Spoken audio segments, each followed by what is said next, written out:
Hello and welcome! My name is Elisa and I'm part of the application team.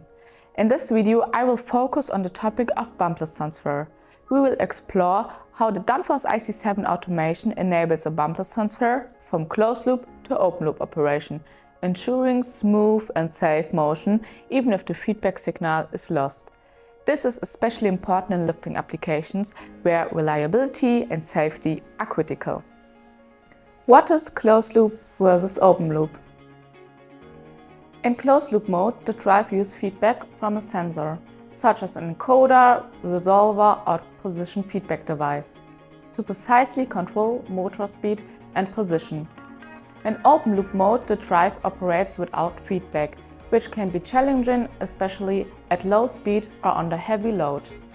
Why is the transition critical?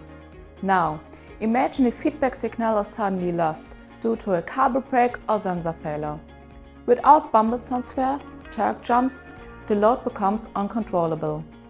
Normally, the mechanical brake will stop everything, but even that's problematic, because before it engages, uncontrolled motion can already cause harm.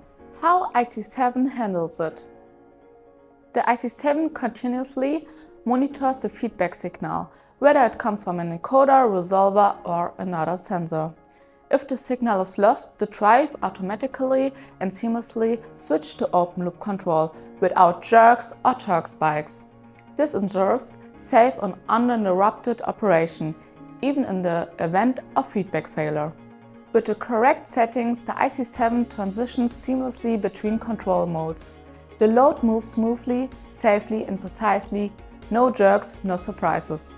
To enable bumpless transfer in the iC7, follow these steps in MyDrive Insight.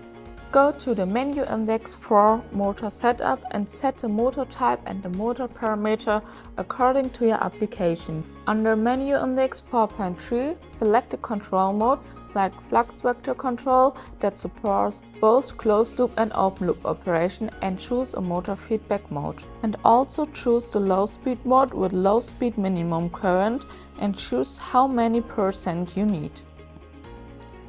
Go to the menu index 5.2.16 feedback handling and select failure handling response with one of these values.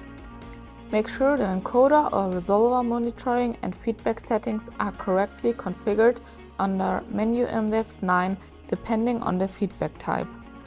That was a quick look at bumpless transfer in the Danfoss iC7, a key feature for safe and reliable operation in lifting applications. No feedback, no problem, the iC7 keeps running smoothly. If you'd like to learn more about parameter settings or see a live demo, feel free to reach out, follow the channel and leave a comment. Thanks for watching.